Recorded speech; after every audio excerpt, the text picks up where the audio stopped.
The oldest and strongest human emotion is fear, and the oldest and strongest type of fear is trepidation of the unknown. When we were children, our parents told us that monsters didn't exist, but we were sure that something was lurking under the bed or in the closet. Fear sees even if our eyes are closed. Welcome to the realm of the arcane. My name is Lon Strickler. Join me as I examine unexplained creatures, strange manifestations, and remarkable realities.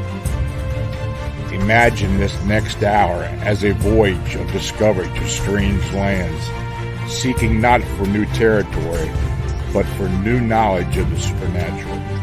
Come on board as we begin this adventure together.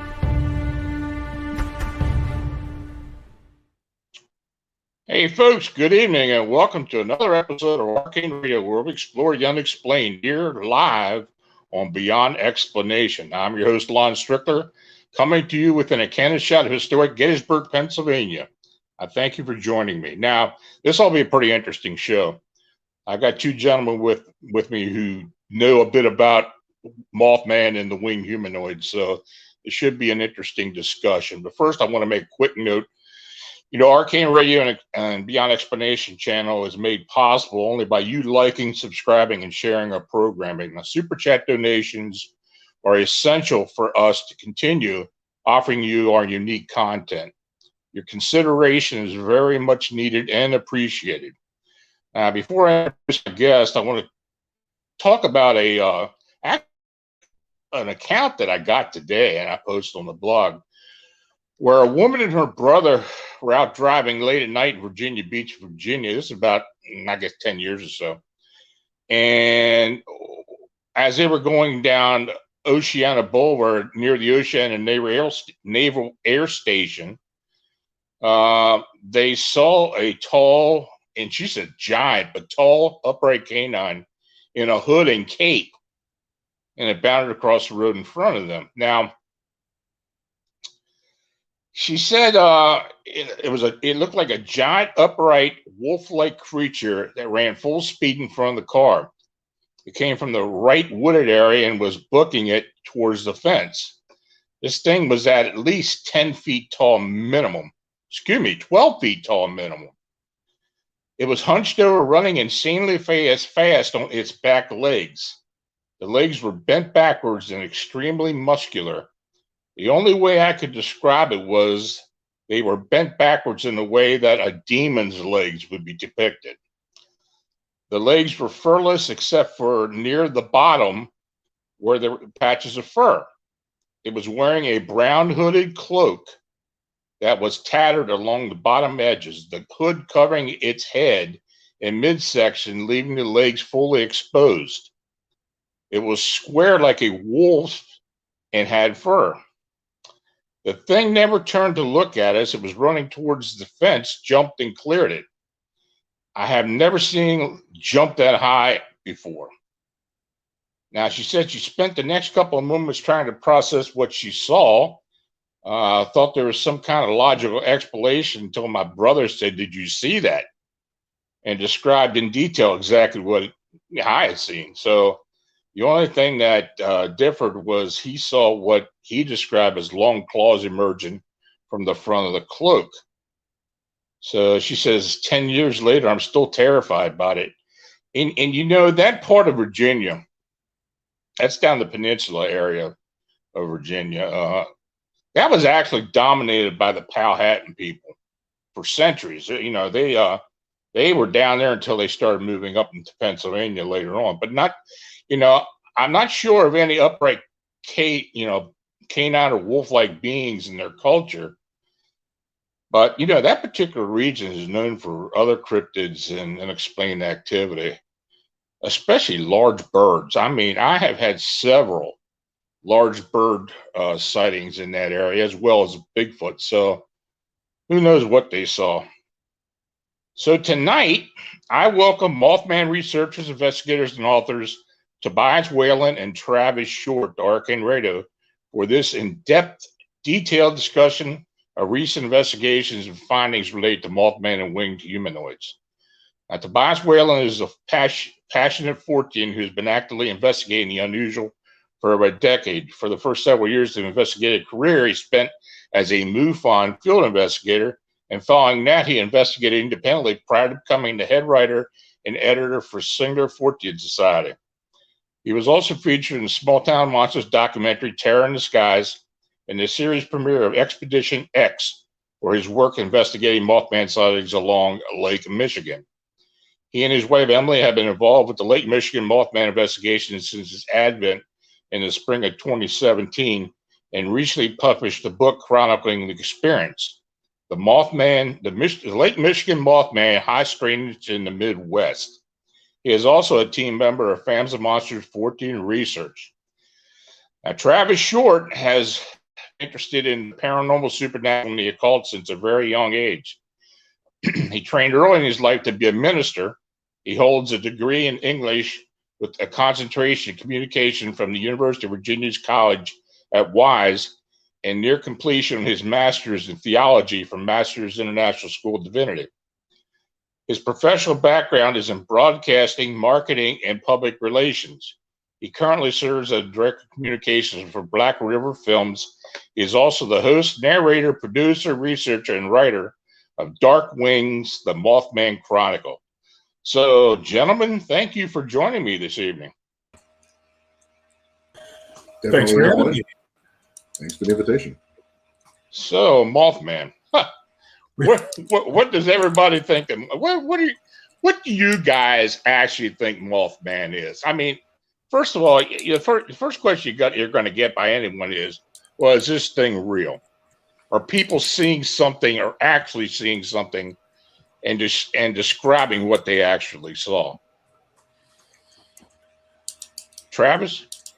Well, I think, as you know, I've been to Point Pleasant many times, interviewed several of the original eyewitnesses from 1966 and 1967, and have formed some strong relationships with people there. And I'll say, in my interviews and interactions with them, Lon, even 40 and now 50 years later, they're still traumatized by what they saw. So what they did see is real. It did impact them. It forever altered their lives, their worldview. It definitely impacted and changed the physical landscape of Point Pleasant, West Virginia, as well as the economic landscape and the psychological makeup of these individuals. So I believe what they're seeing is absolutely real. Now, what that is, I think, is up for a lot of debate. How about you, Tobias? Well, yeah, I think Travis makes a really good point there, honestly, and it's pretty much where I am with it as well. There's no doubt in my mind that the people with whom I've spoken, who have invited Emily and I into their homes, taken us out to sighting locations, who with whom I've spoken to at length, they experienced something, and they certainly experienced something that had a profound effect on them, often terrorizing them. I think traumatic is a pretty good way to put it, frankly, in a lot of cases. And so, while it's difficult to sort of nail down precisely what that might have been, in terms of categorizing this phenomenon, I think it's undeniable the effect it's had on people, and that something is really happening to them. Mm. Well, I mean, Tobias and I have been the lead investigators for this Chicago Mothman phenomena ever since the inception of it. And the witness statements that we have had are pretty profound. I mean, for the most part. We've had, how many sightings now? Over 125, maybe 130 sightings that we felt were legitimate. Now it's kind of waned off recently, but who knows, it might start back up. But, these people actually do believe they've seen something. And, like I said, these are very profound. They have affected them physically and mentally for the most part. There have been a few variations as we've gone along, of course, with these sightings we've had near the airport. There have been a few other odds and ends coming in on it, namely extraterrestrial, possible extraterrestrial UFO involvement as well. So who knows what we're dealing with. Um,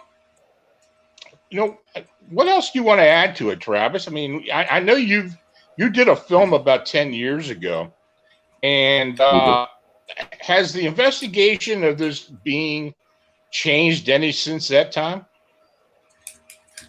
I think I had this conversation with some folks just casually a couple of weeks ago, and I think what we've seen is there's actually been a resurgence in the interest in Mothman. It kind of died away for several years between the 70s and into the late 80s and early 90s. We got involved around 2003. 2001 is when we first really started hearing and being made aware of the Mothman sightings in 66.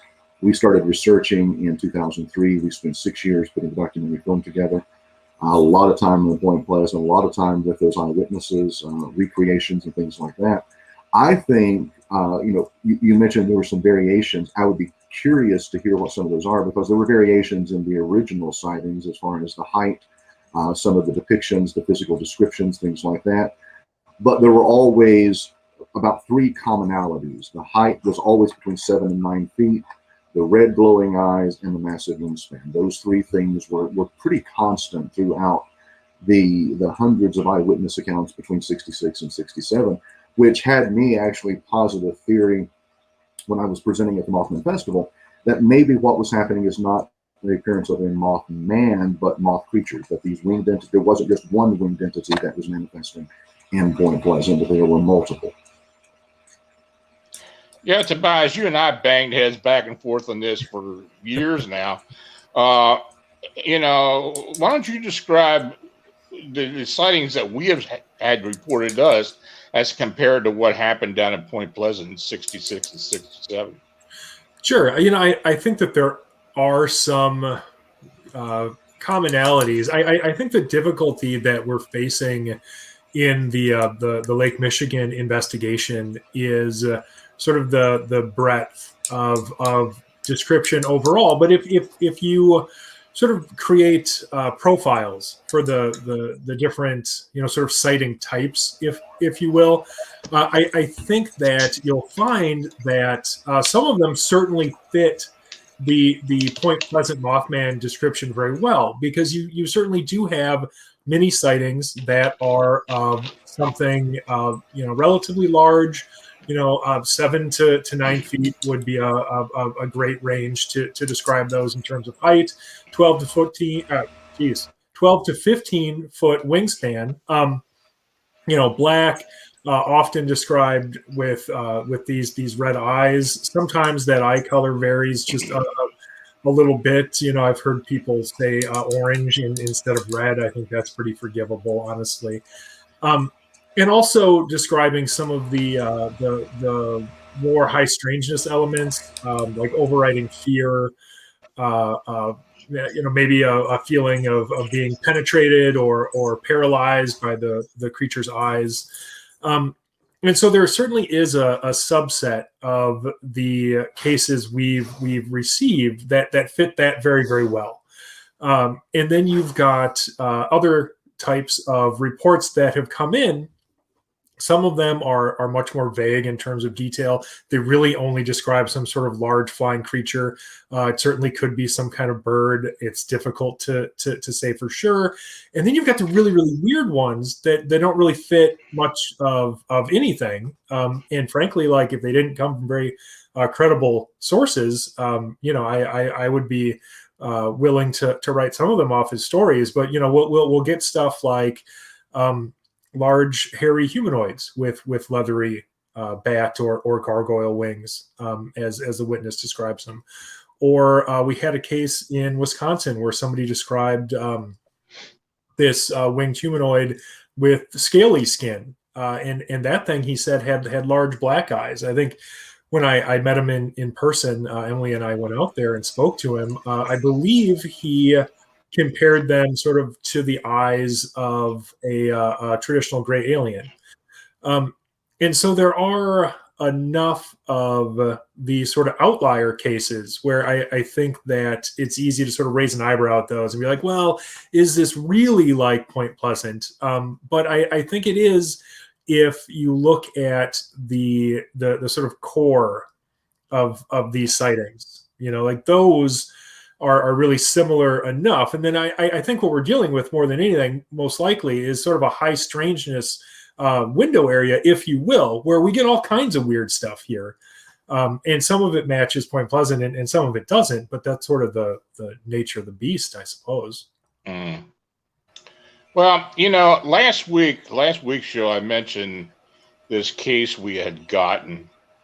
I just briefly talked about it, and involving a Mothman or a winged humanoid sighting, and somebody who contacted the witness and said their name was Indrid Cold. So the investigator, whose name's Gabriel, he lives in New York, up in Queens. He went up there. It's Hartwick, New York, and he did an investigation and he sent a report back. I'm going to go ahead and read it, and I'd be interested to see what you guys think about it. A friend and associate investigator, Gabriel from New York City, who's also a haunting experiencer and intuitive, forwarded the following report on April 10th, 2021. I had been contacted by Jessica, who lives in Hartwick in upstate New York. She had given me more details of 2 encounters once I had arrived. She went into further detail, thereby expanding our initial conversations. During the first 2 encounters, she had gotten calls from someone with a terse, clipped tone of voice calling themselves Indrid Cold. The calls came up on call waiting during her conversation with the investigator, with Gabriel. The caller ID simply stated Indrid Cold and no further information. I felt a harsh shudder through my body when I got there. She had told me that she didn't see a thing. Excuse me. Now, let me start that again. She said she felt a harsh shudder through her body when she got the phone call. She was told by this Indrid Cold person that you didn't see a thing. She said his voice at the time had the same inflection of someone speaking through gritted teeth or a forced smile. Everyone who is into the many aspects of the anomalous know the name of Indrid Cold, or Woodrow L. Deringer's encounters of Indrid Cold back in November 1967. But she didn't. She doesn't believe in anything fortune. For her to utter that name was serious. It was serious enough that I decided to go up to Hartwick, New York, and do some investigating of my own. Now, I didn't know what I could do to help, but I hope prayer, psychic contact, and force of will would give her some respite. All of those have helped in the past. I might as well see if it would if it had work again. So she picked me up from Oneida, Oneida, New York bus terminal on Tuesday, April 6th. Oneida is an unnerving place. Hardly anyone was out or about. Not that many pedestrians, not much automotive traffic. As soon as we left, we headed towards Hartwick. The sense of dread and loneliness began to creep in. Despite the clear skies and lush green hills, I was very uneasy. Now, my report consists of 2 parts. Her encounters with something that sounds horrifyingly similar to the Mothman, and second, my visit to her home from Tuesday, April 6th through Friday, April 9th. Now, she claims to have 2 sightings of a dark flying man. The first sighting was several meters over her house, but despite being hazy, like an out-of-focus picture, she was able to tell it was humanoid in shape. It had wings, but not on its back. Rather, they extended out of its torso. She judged the wingspan to be 12 foot on each limb, or 12 foot total. Equally disturbing was the fact there was no head. It was headless, leg torso with wing-like appendages. She described it as hovering or floating, the wings flap very infrequently, and she estimated several seconds passed between each flap. The second encounter happened soon, the same day. It seemed much more terrifying. She had heard stomping footsteps and dragging sounds after each footfall. Her cat had spit and hissed while staring at the empty spot in the living room. Her dog whined and let out short, terse barks as it looked toward the spot as it walked in a circle. She ran outside and saw the same hazy, out of focus black humanoid with no head and wings for arms on the roof, hunched over. She estimated the height to be around 7 to 8 foot. Now, Gabriel said the fact is it was opaque, black, and out of focus gave me the distinct impression that this thing was an alien or cryptid, but something extra dimensional. She yelled at it, and at that point, it stopped shuffling. It turned its torso around without using its legs. She saw a pair of bright red eyes dead center of its torso. She began to feel an intense pain like a migraine behind her head. She began to feel detached and beside herself as she was watching herself from behind. My head was filled with like static from a dead TV channel, white noise. The fear was so intense, she claimed to have urinated on herself. She remained transfixed by the gaze until her dog barked at her from the inside. She ran inside, gathered the cat and dogs, and hid in the bedroom closet for the remainder of the day, as well and into Sunday morning. And at that time, she had called Gabriel, and while she was in the closet, she was receiving those phone calls from this Indrid Cold. Now, he goes into some of his investigation, some of the weird things that were going on around the house. And if you go to the blog, you can read all of that. But, from that description, what do you guys make of that? Travis? I was going to say a couple of things that jump out. I was taking some notes as you were talking about it. The reference to Indrid Cold is interesting. That's the second time in about 3 months that I've heard his name resurface in some modern research going on. The interesting thing you mentioned, Woodrow Derenberger, there were things going on in and around Point Pleasant, West Virginia. We were talking in the green room earlier. You had the Flatwoods Monster, you had Mothman, you had Indrid Cold. There were other entities that associated themselves with Indrid Cold. Demos Hassan, Princess Leia, Apple, these entities that were manifesting there and interacting with individuals in Woodrow's life. One of the things that Tobias said, and then you mentioned it right then in this particular eyewitness, this feeling of being losing their faculties. It's not necessarily that they're being hypnotized or that they're being taken control of, but they feel like there is an external force that is trying to manipulate them. The feelings of dread, the feelings of sickness, all of those things go back to the original eyewitness accounts. And Ron knows very well that my particular stance when it comes to these winged entity sightings is that they are interdimensional, extra-dimensional, spiritual beings, possibly demonic in nature, and that's why these feelings that people are having is so profound and so traumatic and so traumatizing in their lives. What do you think, Tobias?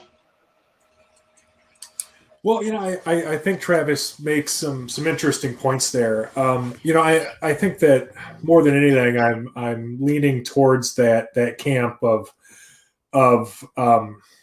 something other than an undiscovered, animal species or something to explain these sightings. Now, a lot of the same things, sort of stuck out to me as far as this particular witness's experience. Notably, you talk about that level of fear and sort of being transfixed, and we've certainly had many witnesses here who have experienced the same thing.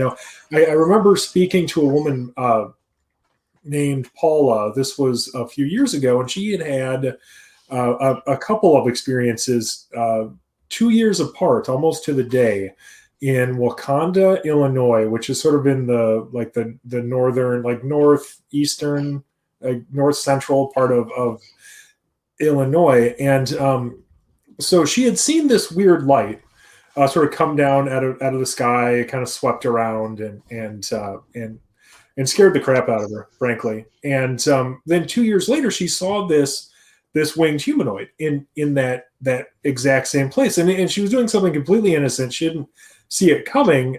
She was taking the garbage out one morning, and she sees, standing in the same place she had seen that light, she sees this winged humanoid, and it's sort of hunched over, and she described it as moving as though it was moving through a strobe light. Basically, it just seemed to kind of like jump between places rather than like this fluid, walking motion. And as it's coming towards her, she's terrified, just instantly overcome with fear. And she described feeling, and these are her words, a palpable sense of evil, like emanating from this thing. And so she's fumbling with her keys, trying to get back inside, and she finally gets her key into the lock, and she's sure this thing has to be right behind her, and she gets the door open, and she turns around, and it's just gone. And I was reminded too, we had a similar report, and this was some time ago. This would have been from the 70s, but it was a man in Waukegan, which is just north of Chicago. And the interesting thing about his story was that he described feeling the fear first. So he had shown up in this empty parking lot to help jumpstart his friend's car. Like his friend's car's battery was dead, and so he shows up to help his friend out. And as he's hooking up the jumper cables, he starts just being afraid. Like he feels this fear come over him, and that's when he starts looking around. And once he does that, he sees this thing perched on this silo, this winged humanoid with red eyes, and it's just so interesting to me to see over and over again the similarities between these reports. And there doesn't seem to me to be any good, like all of the physical seeming impossibilities aside, like just the fact that something of that size would need a much bigger wingspan to actually fly around if it was humanoid, like all of that stuff aside, looking at the things like this fear, like that, I think more than anything is what is convincing me, or at least moving me in the direction of sort of a extra dimensional or even spiritual sort of explanation for these. And I think it's very interesting to see that again, in this new sighting. Yeah, I in this interdimensional aspect possibility of these things, that's something that I've kind of grasped onto, I guess, in the past 2 years, this investigation. I mean, quite frankly, with all the evidence that we have gotten, though it's anecdotal for the most part, that's probably one of the only conclusions you can come to it. I know you probably, Tobias, have probably struggled with this just as well as I have. We've been trying to figure out why these things are coming in and doing, that's another big question. Why do these things show up? What are they doing here? I have always thought that the Mothman at Point Pleasant was something that was summoned by some high energy spirit or whatever in the area, as a sentry or as some type of sentinel of some type. But in Chicago, we really haven't come across any evidence as to why they're coming in there. People believe into the harbinger theory. I mean, nothing major has happened because of it. What do you think, Travis? Why do you think that these sightings in the Chicago area are so prevalent? Well, I don't know. I've really gotten interested in the Chicago sighting since we've had you on Warrior Mode on Sunday nights with Bill and Kev and Derek and myself. I think you bring up an interesting point. Why are we seeing them? Why are they coming into our dimension now? And I think one of the aspects that we have to look at is that they're not coming into our dimension. They're here. We're just seeing them sometimes. And Keel in the Mothman Prophecies put out several theories. Even at that point, he was talking about them as being ultra-dimensional beings, and that there are moments in time when we can sense those things. Tobias mentioned the one instance where the gentleman sensed the evil, the fear before he saw the entity. And I think maybe what's happening is these things are here. They're always here. They're always around us. We're just occasionally we're getting to glimpse them for whatever reason. Maybe there is more fear centralized in one particular place. Going back to the spiritual aspect, which I've posited on several occasions, if you look at, and coming from my worldview, the way that I was raised and the training that I undertook, in the hierarchy of angels and demons, you have what are called principalities. These are individual spiritual beings that are given certain domain and certain reign over geographic locations. And maybe that's what we're seeing. Maybe these winged entities are those principalities manifesting themselves in our physical world long enough for us to catch a glimpse of them. What do you think, Tobias? Yeah, well, I think that's very interesting. I would say, well, honestly, Travis, if you haven't seen one of the more recent cases that I covered out of Cape Girardeau, Missouri, you might be very interested in it. What the witness described actually sounds an awful lot like the seraphim out of the Bible. Frankly, it sounded like something right out of Isaiah. So I think that's very, very interesting. Sort of my take on biblical or religious sort of explanations for these mysteries is that I think that our ancestors were very likely experiencing the same things we are now, and they sort of had their way to explain it. I think that in terms also of sort of the idea of ultra terrestrials or this sort of extra dimensional space that's surrounding us all the time. I personally am a fan of that theory. I think it makes a lot of sense, because I think when you look at sort of the details of these sightings and you try to make connections and try to make sense out of them, I think there is this sense to me of people often, sometimes it seems intentional, but often it seems as though they're just sort of, blundering into the impossible. And, if you dig a little deeper than that, you see these commonalities as far as where these things tend to happen. People talk a lot these days about like liminal spaces, and so you've got all of these sightings on roadways and highways when people are traveling or they're going about their business, and they're not necessarily expecting to experience something like this. And that really got me thinking about things like altered states of consciousness, and we enter into them more than we think. For instance, talking about like highways as a liminal space. Now you've got highway hypnosis. It's a known thing. We've all experienced it. You don't have to be on a highway to even experience it. All you have to do is be thinking about something else while you're driving, and your body just takes over. And so that in and of itself is an altered state of consciousness. And to me, it seems like it's possible that entering into the right altered state of consciousness, whichever one is most conducive to seeing these things, could very well be the link. That sort of could be the key as to why certain people are seeing them at certain times. I agree totally with that. I think, and one of the things that I was going to say real quickly is, one of the reasons that I look at it from a spiritual and religious standpoint is looking at all the various cultures, and you yourself brought up the seraphim. But you look at other cultures throughout the world, there are winged entities in almost every culture. The Mayans and the Mesoamericans had Quetzalcoatl, the feathered winged serpent that brought knowledge. You have the concept of angels and demons. You've got the Sphinx in ancient Egypt. You have those winged entities, the Anunnaki, with wings in the ancient Sumerian text. So this archetype image has been prevalent, as you said, Tobias, in our ancestors' collective mind, and is passed on to us. So obviously, these experiences have been going on for centuries and millennia.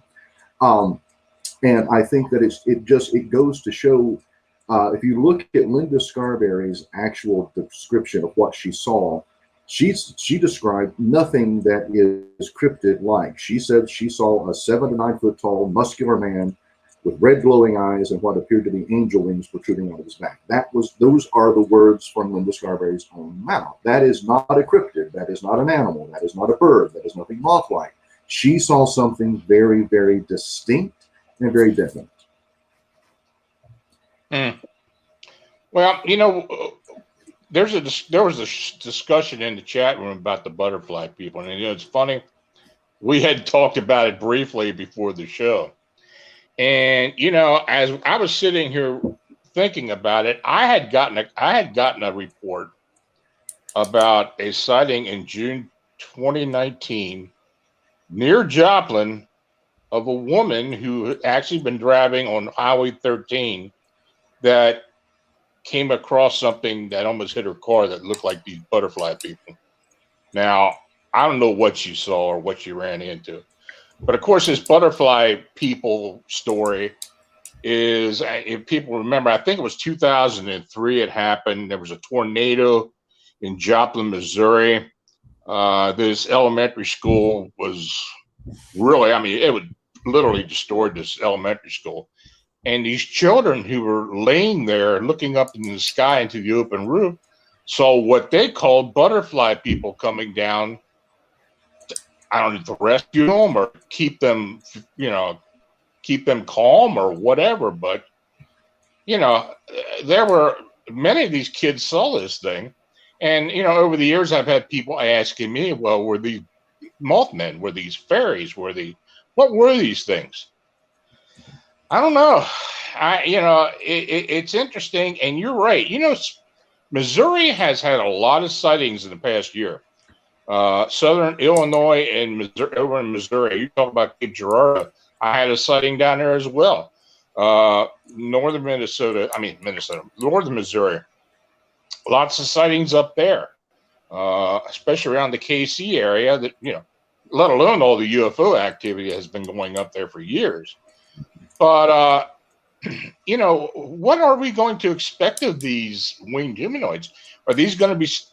Is this going to be phenomena that happens in a specific area for several years, then move on somewhere else? What are your thoughts on that? What do you think, Tobias? Boy, that seems to be the question, doesn't it? Now, I'll say that I'm certainly no expert on like the Ohio River Valley or necessarily Point Pleasant, but in speaking with other investigators who have worked extensively in that area, the sightings never really seem to stop there. Yeah, they continue. Yeah, and so you look at the Lake Michigan area, and they've certainly slowed down since that summer of 2017. But I still get sightings up here. Emily and I just went out to Oregon, Wisconsin not too long ago. This would have been, I want to say, December of last year, because two young women had a very compelling sighting out there. Just that previous Thanksgiving. And so, in terms of this kind of phenomenon, I would say a handful of good sightings every year is that's some pretty amazing consistency, frankly. So, I guess right now I haven't seen any evidence to suggest that this is a transitory phenomenon. It certainly seems to want to stick around. And Lon, I know you know this because you get these too. We've received sightings from all over the place. I mean, everywhere almost in the continental U.S. So it doesn't even necessarily seem really, really localized, except for, maybe in just small windows of time, like, 2017 through, say, 2019 with the Lake Michigan stuff. Get a response, Travis? No, I think, if you go back and we look historically at Point Pleasant, there were sightings years before the original sighting in '66. So I do think that this is something that, it doesn't really go away. Now, today you talk to individuals in Point Pleasant, there are those that claim Mothman's never been seen again. There are those that claim, yeah, he has been. There are some that still claim that he was never seen before. That was one of the very interesting things when we first went to Point Pleasant in 2003. We stopped by the tourism office to find out who we could talk to about it, and we were actually pretty much laughed at and shunned. And like, we really try not to talk about that too much around here. But there's some crazy people on Main Street. If you want to go talk to them, they'll tell you some stories, and that's where we met some of the most interesting and most heartfelt individuals that have had actual experiences, were alive, had been there, and knew many of the people that died at the collapse of the bridge. And I think the collapse of the bridge is one of those things that does make Point Pleasant kind of stand out in the Mothman sightings. You had these sightings over 13 months, and then this great tragedy with 46 people losing their lives, and how that impacted not just Point Pleasant, but the nation. They shut down bridges across this country to do inspection into the infrastructure of the bridges in the U.S., and it was all born out of the collapse of the Silver Bridge. So there's a lot of kind of extra dimensions to this story that I think make the Point Pleasant Mothman sightings so stand out so much today, 50 years later. We had a question. Have there been any reports of missing pets, missing people, where the Mothman has been seen? Not really. I mean, we haven't really had that. And that's something that I think that's been interesting. We haven't really had any claims or anything reported to us about missing pets.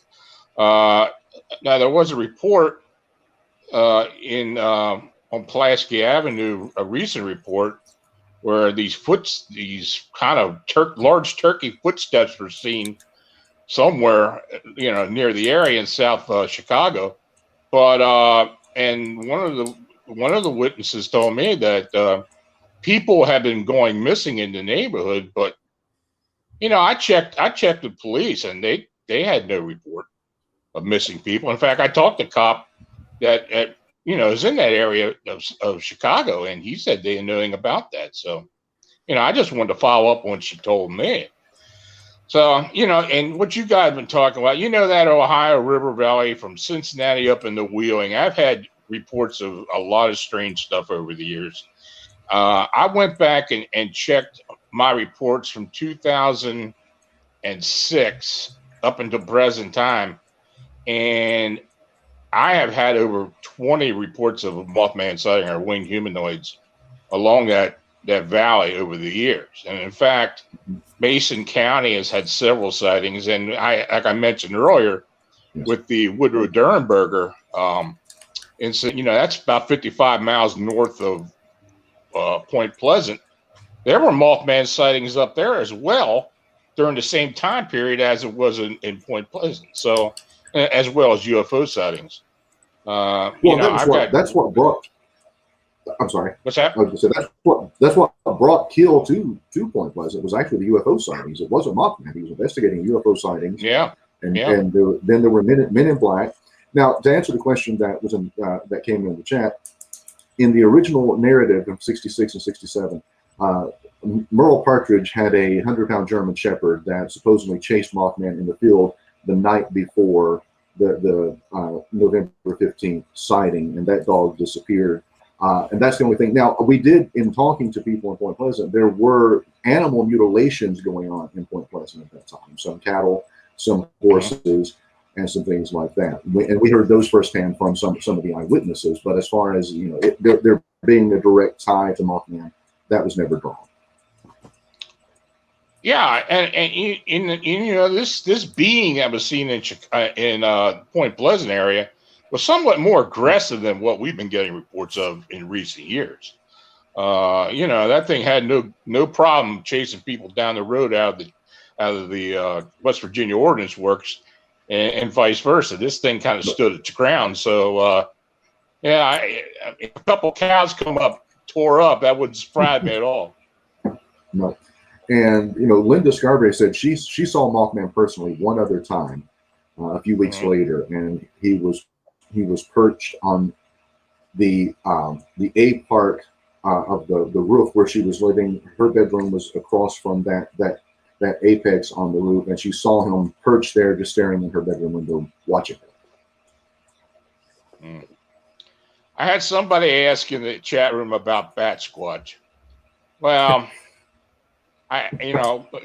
Tobias, why don't you tell about the Woodstock sightings for folks?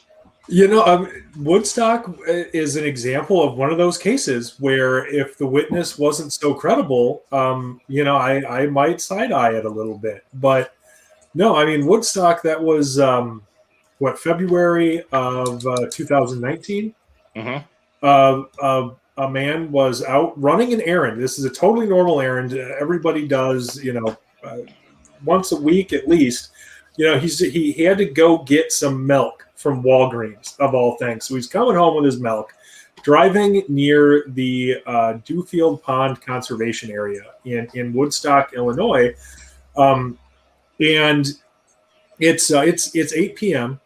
So it's dark out in February in that part of the country, and in his headlights he sees just walking out of the entrance to the Dewfield Pond Conservation Area. What he described as this like 8 or 9 foot tall hairy humanoid with these leathery wings. It crossed the road in just a couple of strides, and then it was gone. And right across the street from this conservation area, there was a house with this line of trees, and then directly behind that house, it's the only house over there. I mean, in that particular area on that side of the street, and then behind that is the McHenry County State Fairground, or not state, the McHenry County Fairgrounds. And so, according to him, I mean, he saw it when it was in his headlights, but it was dark out otherwise, and it's not a super well-lit area. And so he thought that it went probably between this house and this line of trees, and then into the fairgrounds. And of course, he lost sight of it very, very quickly. I mean, like you talked to him, I talked to him. Emily and I went down there. I met the guy, met his wife. They we were at their house. They took us out to this sighting area. They're both professionals, both very, very credible. And there was something to that sighting. And interestingly enough, while Emily and I were out there, this was relatively shortly after the sighting, maybe a week or two, probably. They take us out to the sighting area, and there's still ice and snow on the ground, and we were poking around, looking at footprints and stuff, and you could see there were some canine footprints and some prints that looked like they likely belonged to a heron or crane or something similar. But there was one print, and it was near the entrance. And of course, I took a photograph of it. I didn't have any way to preserve it otherwise. It was in ice. But there was one print that stood out, and it looked like a bare humanoid footprint. You could see sort of like where the articulated toes would be and everything. And it looked distorted in terms of a human footprint because it was much too big. It was too wide and too long. And there was just one of it. Like there was only one of those prints, and I thought that was the weirdest thing. Because I tried to think sort of what might do that, right? Maybe somebody was out jogging in those barefoot running shoes. I mean, it would be an interesting choice in that time of year. But yeah, otherwise, and also if that was the case, you would have expected to see more of those prints, right? But it was just the weirdest thing. You've got one print that is this huge, weird, seemingly like bare humanoid footprint going in the right direction of what he had seen. Also, it was pointing towards the exit there.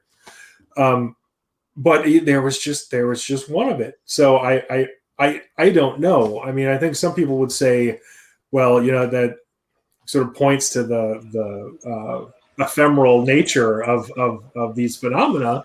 And maybe it does, but certainly the thing looked physical to this guy the entire time he saw it. So I guess I didn't know what to make of it, unless its stride was longer than he said. But not to digress too much there.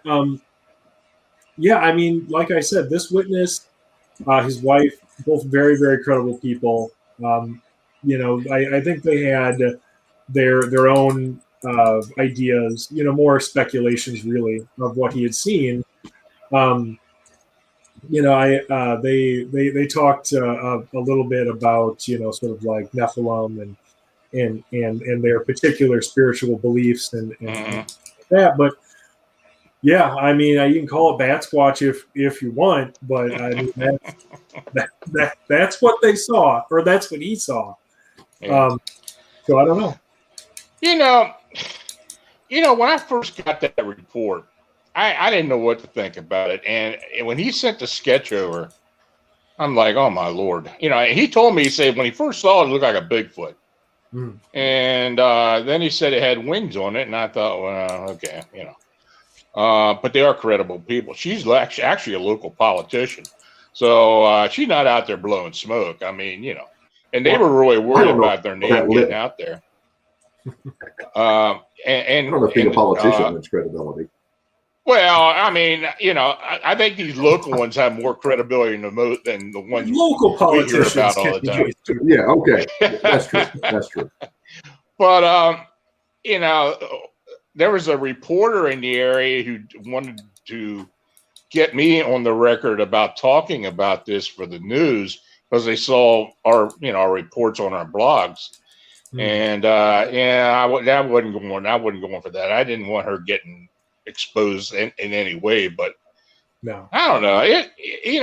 That area, we had 3 sightings that were very similar within a couple of weeks of each other. So, and you got a FOIA request that you had answered by the police for the second one, which was actually reported to them. That was interesting. That was one of my rare FOIA hits. I was pretty happy to see that come through. And speaking of that journalist too, she had contacted me too, and I ended up telling her to kick rocks because it sounded like, I mean, what did she tell me? She said, well, I really think our readers would be interested in this. And I was like, well, I know they are because they already read the article that I wrote about it. And I feel like you just want to turn this into a circus. So yeah, thank you, but no, thank you. But yeah, no, and in terms of that police report, yeah, it was shortly after the first witness's sighting. I received, it was an email from a man who had said that he had seen something similar. He claimed to be in the Jewel Osco parking lot pretty late at night. I want to say it was like 2 a.m. or something. And he was outside and he said he saw, this 8 to 9 foot tall, bulky, furry humanoid with these big wings. And he said it charged the fence and that scared him. And at that point I was like, okay, but because that it was unusual and outlandish sort of like in terms of our investigation so far. But, I wrote him back and I was like, okay, well, that's a very interesting story. Now you say that this scared you enough that you called 911. Can I have a copy of that police report? And he said, sure. I would be happy to provide that for you. And I never heard from him again. So I thought, okay, well, McHenry County isn't that big, so I'll go ahead with the details that I have, and I'm going to reach out to the McHenry County Sheriff's Department and see if they've heard of that. And sure enough, they're like, well, we don't have like an official police report because no real investigation was done, but we do have the incident detail report because we have to have one of those for every 911 call. And so and this took like 3 days. I was very impressed with them, honestly. And they sent that over, and yeah, sure enough, like he called 911, and a sheriff's deputy showed up, and he didn't see any monster, but is still like the guy was scared enough, or at least took it seriously enough, or for whatever reason he called 911, and we can prove that. So Mhm. it certainly adds credibility to me to the previous sighting. Well, of course, a small town like that, it's nice that they cooperate with the FOIA requests. Of course, in Chicago, they ain't gonna do that. No. I mean, we all sent FOIA requests for the police report at I don't even forget the name of the street that was, but we had that was Auburn Gresham. Ashburn. It was in like Ashburn the Gresham. Gresham neighborhood, yeah. Yeah, and they had quite a crowd that saw these things up on the roof. They flagged down 2 police officers. They saw it. The police officer got a hold of Manuel and talked to him, and or got an email for him. So I don't know. They swear they reported it, so I don't know. But it got flagged pretty quick. I mean, we got a response back in a couple of days that we don't know anything about it. So, and the city hasn't been cooperating at all with us on anything. So, that's just the way it is. So, I don't know how much we got answered tonight. I mean, this is something you could debate onwards and onwards. And, but the thing that does fascinate me more than anything is all the variables that are going on with these sightings. And I think that's something that's going to continue. I had a lot of these winged humanoid sightings up in southern Ontario for a while. Then we had of course, what was going on around Lake Michigan. And then we had the 3 sightings down in Pasco County, Florida, that were interesting. And all this is going on down in Missouri now. Who knows what's going to pop up? So, before we go, Travis, tell us a bit about what you got coming up and what's on the schedule. Well, first up will be you Sunday night on Warrior Mode with Bill Bean and Kev Baker and Derek Stroman and myself. Look forward to having you back, because I know the Indrid Cold story is going to take up a lot of conversation, because that's going to get some interesting topics of discussion going there. Biggest thing for me, working. I think several people have asked in the past little bit about the Dark Wings documentary, and of course there were some issues that had arisen a few years ago. Charlie McCracken, who was the director, he passed away in July of 2019, and actually at that time he and I had a little bit of a kind of a falling out, and I owned the script for the Dark Wings documentary. He owned the footage, so it was kind of in limbo for a while. But I met with his widow not long after he passed away, and I had full support of her of getting the documentary film back out and making it available, and it will be. I'm hoping to make it available. I would like to have it available by September of this year, which would be the 12th anniversary of its actual release. It was released in 2009 and was available for a few years before it kind of went on hiatus. But so that's my major project right now, is to re-release the original. And then I've also partnering with another filmmaker to actually do a special edition release with some behind-the-scenes footage, some photographs, a tribute to Charlie McCracken, and then some footage. I took my daughter and her friends back to Point Pleasant. First time I've been back since 2009. I took them in last year, as a matter of fact, for her 16th birthday. And we got some great behind-the-scenes footage there. Reshot the actual opening, because what you see in the DVD is not the original opening that we shot. We chose to do it at a different location. So some fun things on that special edition when it becomes available. Very good. Tobias, I know you and Emily are going to try to get out to some conferences this year if they let you out there, but I know you're getting ready to move. So right. What do you have going on? Hey, I'm fully vaccinated now, so I am conference ready. Me too. Yeah, nice. So yeah, I mean, we do have Haunted America coming up at the end of July, and I am slated to speak at that, so that should be pretty exciting. We do have a filming date for On the Trail of the Lake Michigan Mothman. We're planning on filming that with Small Town Monsters at the end of May, so that's exciting. The next book that we're putting out, Strange Tales of the Impossible, that's coming right along, and we want to have that out this summer prior to Haunted America. So look for that in July. And I think that's everything I have coming up in the immediate future. Well, yeah, like I said, I hope it comes to the point where we can start getting investigators out to places. We're starting to pile up with a lot of things, but it's been tough. I think, yeah, it has been tough. I mean, it really has. When people call you asking for help, and you tell them, well, some people will go out there, but I can't guarantee boots on the ground with this, this pandemic. So hopefully that's going to lessen up. Yeah, I got my shots too. In fact, I finally get my hair cut tomorrow. So I wasn't going to get that till I got my shots. But anyway, I want to thank you guys for joining me this evening. It was an interesting show, and we got to do it again.